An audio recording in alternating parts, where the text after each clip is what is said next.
Humans of the cardboard, welcome back to Just Nuts, guys. Today we're looking at Battles of Legend, Monstrous, Revenge. All of the Yu-Gi tubers have gotten their sets, their prepackaged sets from Konami. They have opened them on camera and posted them a couple of hours ago today. And so we pretty much have the entire set list revealed for this set. We weren't really sure what was going to get imported here. I thought there was a chance we could get Animation Chronicle and we would just get a lot of that stuff about the same time as the OCG. We didn't. None of it's in here, so keep that in mind. That stuff's going to be coming down later, but we'll talk more about that at the end of the video. What we should focus on is what we did get. That's the bigger focus here. So let's get into it. A lot of cool reprints, a lot of interesting imported cards that actually could have, you know, a little something going down in the future, but let's just jump into it. So starting off here, let's just get into all of the basic stuff. You have your Dark Magician, the Knight of Dragon Magic. This is like the Dark Magician combined with Curse of Dragon stuff. Armed Neos and new Neos Fusion, cool. Assault Synchron is like the first. We're going to highlight the more important cards here competitively. Assault Synchron, amazing tuner card. I would not be surprised if the release of this card kind of spurs a couple of synchro strategies that weren't quite there yet, but this card really helps with. This pairs really nicely with the Bestial Synchro 10. Moving on from there, we have Numbers Last Hope, Odd Eyes Rebellion, Exceed Dragon, Rocket Coder. This is another one. I think this is more of a low-key one, but pretty much what this card is it's a kind of like another mini coder. It can like link for a Code Talker monster from hand. But pretty much what the interesting thing is, it has Rocket in the name, which means this could allow something like Quick Launch to be like a really flexible extender in Cyber's builds. It's also a level 4, so that could help Mathmech decks make Alan Bershin and things of that style. So I don't know. Interesting card. Not sure if it'll actually be worth it, but it is very interesting to note. Moving on from there, we get to Etox Hydra, new fusion monster, Tri-Edge Master. Interesting new synchro. Not crazy. I think we have a couple synchros that kind of just do kind of what this already does, but at the same level anyway, so not huge to me.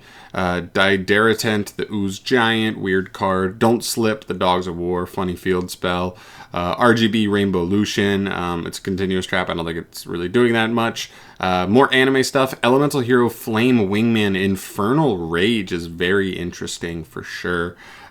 He's just cool. I mean, honestly, if you're a hero fan, it's a cool card to get a hold of. Link Decoder. This is a huge one. I was really hoping this one would end up in here and not in a core set, and it has really insane cards. So it's a new Link 1 for Cyber stacks. It takes any level 4 lower Cybers, and if it's sent to the graveyard form as material for a Cybers Link with 23 or more attack, so like most of the Code Talkers, but also just like there's a couple of generic ones too. This card just summons itself back, just gets you a free body back on the field. It's really nice. It really is. So definitely a nice little piece for them, just probably power creeping some of the Link 1s you've had to play in the past for that. So very excited to mess around with that. Moving forward, we have Courageous Crimson Chevalier Bradamante. I believe this card can pitch itself from hand, add an Infernoble Arms card from deck to hand. That's not terrible, but like, to be honest, like Durandal's already a hard once per turn, so like, do you want to play more than 3 copies of it? And when the deck already has like hella search cards, I don't know, but it's interesting. These weird puppet cards kind of come out, Puppet Pawn, Rook, and Promotion. Nothing too crazy there though. Right? Or is Promotion an interesting card? I couldn't even remember. No, it's not really that. Well, I mean, someone's an Earth Warrior from deck, but not relevant for what we're talking about today. Battlefield Tragedy, Continuous Spell, Black Mamba. This card's low-key, like, kind of cool. Listen, Reptiles are still really bad, but this is a good Reptile card. So if you're trying to just kind of stockpile all your good Reptile cards in the hopes that eventually they get the push they need, this card definitely goes in the pile, right? He just summons himself if you control a Reptile, and when he's summoned, he targets a monster your opponent controls and sends a Reptile from deck to grave to change your opponent's monster's battle position.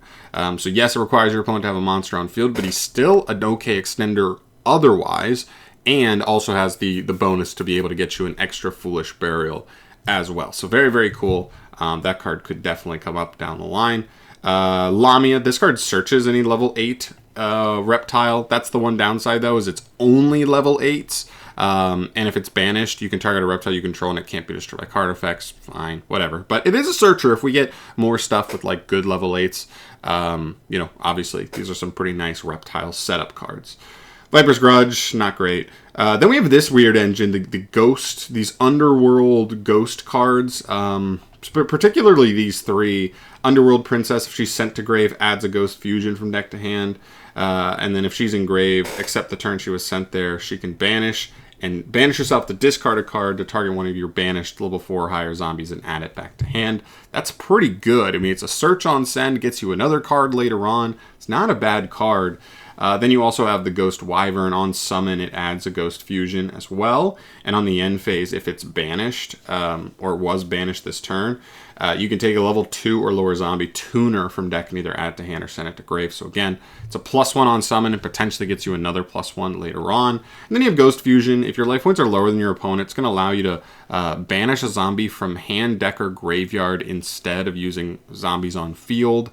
I'm not sure there's a great payoff. If we get like legit good like zombie fusion payoff boss monsters where you're like, that's a really strong boss monster, maybe I could see this stuff being messed with a little bit.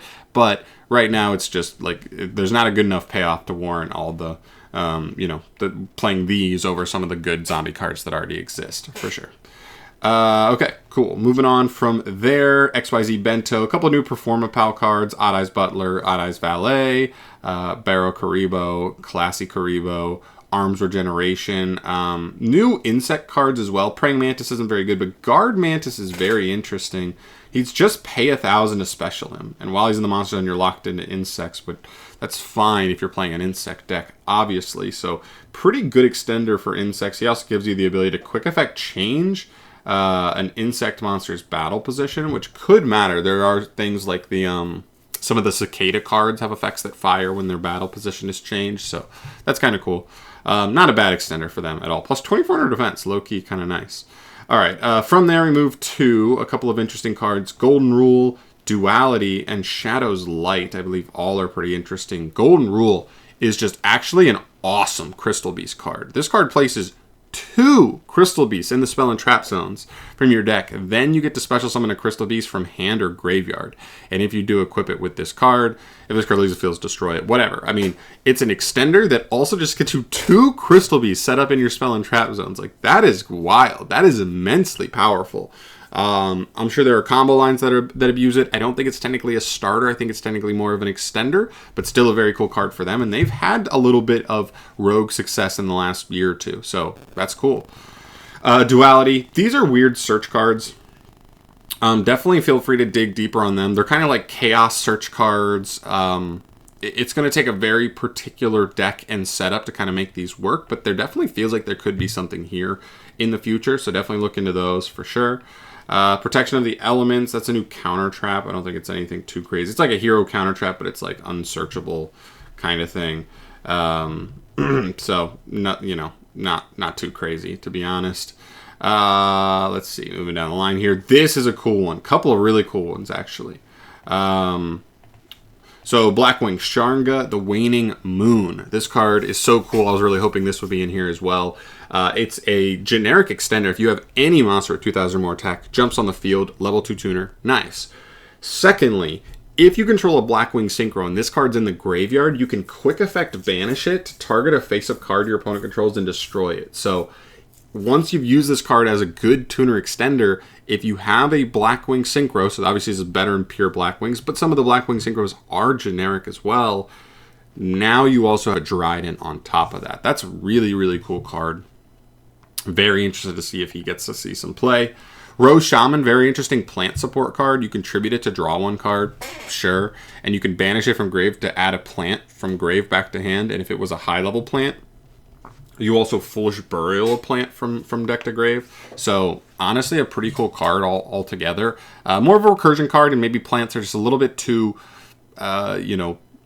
gassed up right now, where they just kind of like to put it all out there, so you're not playing the long game. But like, still a pretty good card in a vacuum. So this could come up down the line. I wouldn't be surprised. Catty Corn could absolutely be a part of plant strategies, because if this card's special summon, it adds any field spell from deck to hand.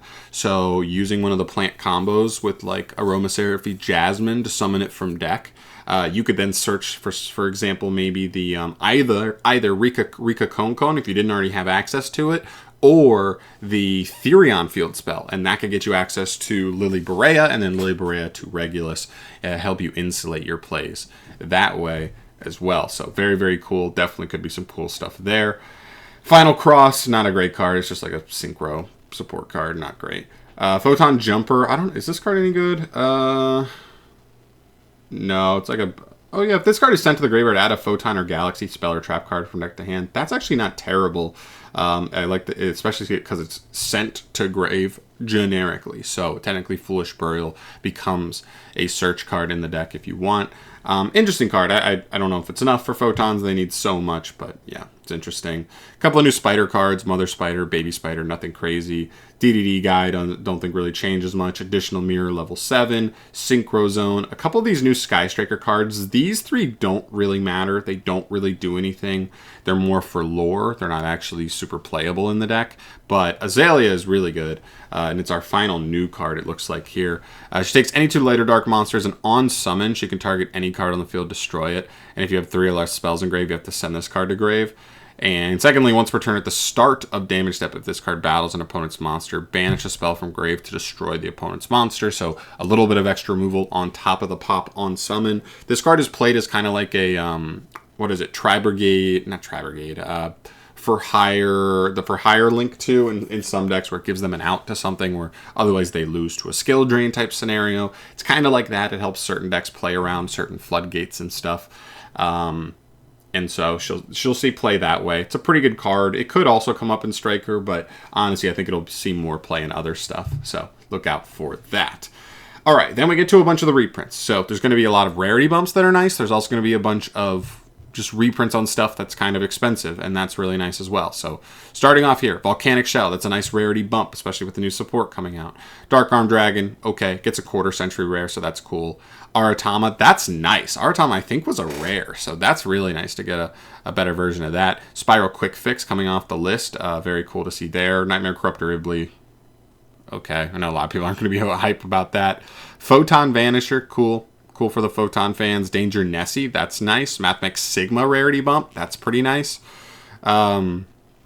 Punk cards, you got Sharakuzai, Zayaman, Foxy Tune, and Ogre Dance, and Deer Note down here. So actually a bunch. Oh, Rising Carp down here. They're not all together, which is weird, but a bunch of Punk reprints. That's pretty nice, because I know a couple of those have been a couple of bucks for a while. So definitely getting stuff, I think, like Foxy Tune down is really nice, and Deer Note.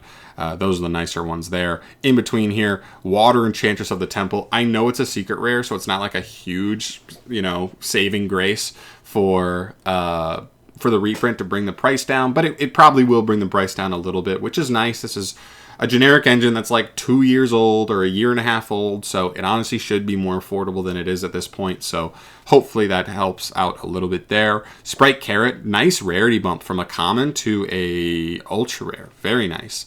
Some of the other adventurer stuff, Celestial Apparatus, Telsey. Baldrake gets a rarity bump from common to ultra rare. That's cool. Sakitama to pair with the Aratama. Weird that this just came out like a month and a half ago, and we already have like a reprint for it, but I'm not complaining. Mysterion the Dragon Clown. What the hell is this thing? Oh, I see. Crown, not clown. Okay, that's cool. Yukoi, Junk Archer, Draco Berserker of the Tenni, just some fun stuff. The Punk Amazing Dragon as well. Tiramisu, that's kind of cool to see a secret rare or a new printing of Tiramisu. Heart Earth Dragon, Herald of Pure Light, Exceed secret rare. Gin Buster. Gin Buster is a nice reprint actually for Sprite decks for sure. Shogi Rook, Dante, Traveler of the Burning Abyss, cool. Get a quarter-century rare of Dante. Stellar Knight, Constellar Diamond, nice reprint. Stellar Knight Ptolemaeus, he recently come off the ban list. Zeus gets in here, nice. IP gets in here. Dark Hole, Terraforming, D-Fisher, Super Poly, Book of Eclipse, just a lot of nice generic cards here with some nice rarities for sure. Sky Striker Mobilize Engage gets the new artwork in here, which is very cool to pair with you know, some of their stuff coming off the ban list. Mathmech Equation gets an ultra rare printing. I think it was already a secret, so that's weird, but okay. Rite of Aramesir, a very welcome reprint. Dunnel, the Noble Arms of Light, Fine, Starlit Papillon, Zeralam, the Dark Place, Forest of Lost Flowers, all of those like field spells for Adventurer that aren't very good. Sprite Smashers finally gets a reprint. Ultra rare from Common, very cool. Curse of Aramatir, Macro Cosmos gets another printing. I know those have been kind of expensive. Thunder Discharge, Welcome Labyrinth gets the reprint, and Lady Labyrinth of the Silver Castle is also in here with a reprint. Very nice. The only card we don't know is this slot right here, 103. I don't know what it is. It's in between Welcome Labyrinth and Lady Labyrinth, so maybe it's like an Ariana or something, but I guess we just haven't seen somebody pull it yet. Still very cool. So overall, some cool, interesting stuff that kind of comes out for the competitive scene. Small stuff like Assault Synchron, Cattycorn, some of that stuff. Link Decoder. While we also get some really nice reprints for some of the better cards in the game, which will definitely help people get a hold of that at a more budget range. Very cool. I mean, nothing too crazy though. You know, I want to know your guys' thoughts. I only have like a small list, like 5 to 10 cards I'm actually interested in from this set. So I'd love to hear what you guys are looking forward to. What are you most excited to pick up from this set when it comes out in like a week and a half? I'd love to hear your thoughts on that, but I'm going to be out of here for today. Thank you so much for watching as always. I'll see you guys in the next video. Peace.